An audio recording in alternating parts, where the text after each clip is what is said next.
নহ'ব বুলি কোনো কথা ওলোৱা নাই বা নটিফিকেশ্যন ওলোৱা নাই। নিশ্চয় হ'ব, সময় আছে, এপ্ৰিলতে হ'ব নিৰ্বাচন দেই।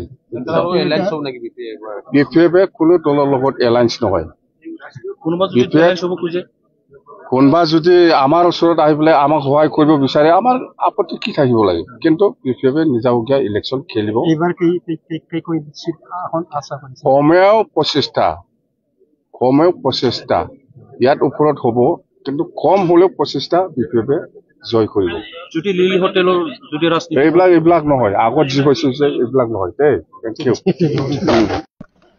আজিৰ পৰা 6th ট্ৰাইনেল যিটো BPF দলৰ কনফাৰেন্স যিটো আজিৰ পৰা আৰম্ভ, দুদিনীয়া কাৰ্যসূচী লৈ পেলাই আমি এই ট্ৰাইনেল কনফাৰেন্সটো কৰিছো।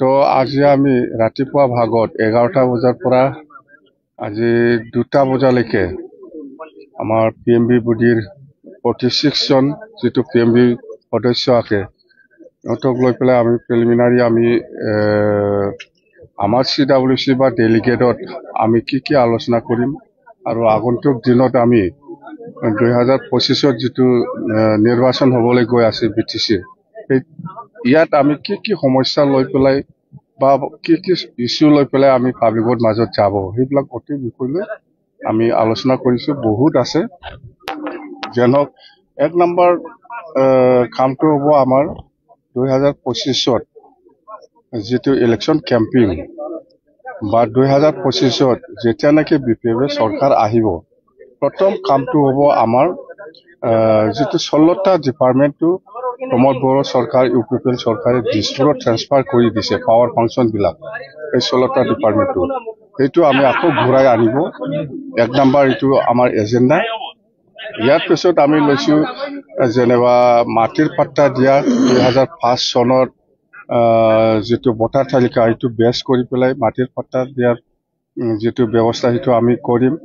আৰু কোচ ৰাজবংশী আৰু আদিবাসীসকলৰ যিটো জনজাতিকৰণৰ যিটো সমস্যা, সেইটো আমি আগৰ নিচিনাই বাহাল ৰাখিছো যে এছেটিছ আমি আকৌ NOC দিয়াৰ কাৰণে আমি PMB বডিত আলোচনা কৰিছো।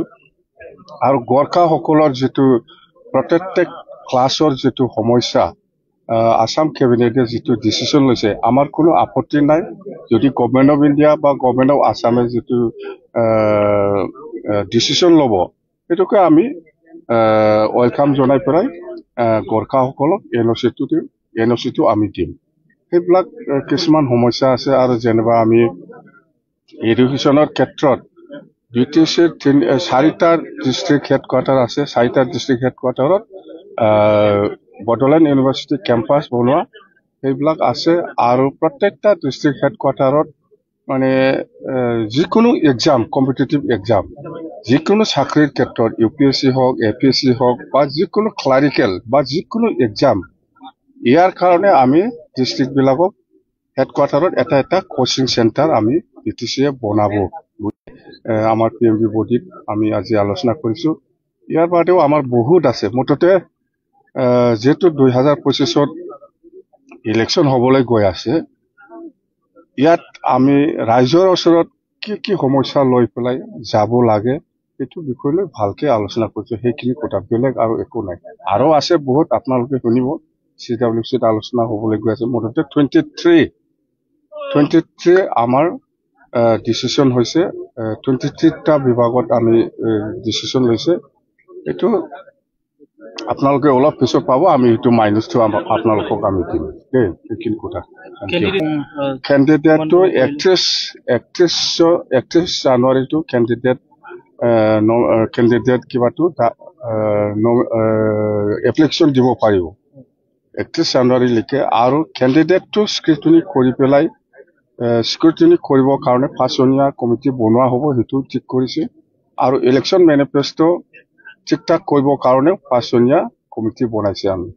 এইখিনি কথা। মুঠতে 2025 নিৰ্বাচনৰ কাৰণে আপোনালোকে পুৰা ফুল চুইং লাগি আছে।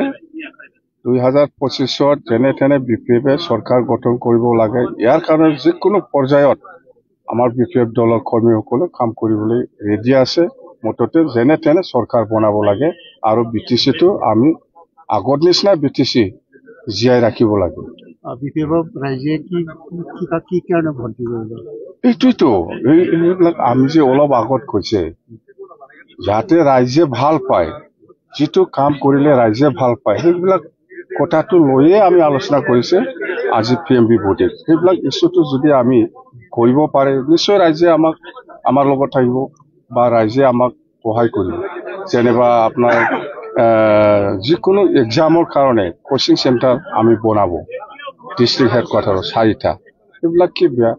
বড়োলেণ্ড ইউনিভাৰ্চিটি কেম্পাছ প্ৰত্যেকটা ডিষ্ট্ৰিক্ট হেডকোৱাৰ্টাৰত বনাব, সেইবিলাক কি বেয়া? এইবিলাক আৰু যেনিবা কোচ ৰাজবংশী আৰু আদিবাসীসকলৰ কাৰণে যিটো জনজাতিকৰণ যিটো সমস্যা, ইয়াৰ ক্ষেত্ৰত আমি আগৰ নিচিনাই বাহাল ৰাখিম। আমি আকৌ ছাপৰ্ট কৰিম, আকৌ NOC দিম। গোৰ্খাসকলৰ ক্ষেত্ৰত যিটো প্ৰটেক্টেড ক্লাছৰ যিটো সমস্যা আসাম কেবিনেটে পাছ কৰিলে, সেইটো আমি ছাপৰ্ট কৰিছোঁ।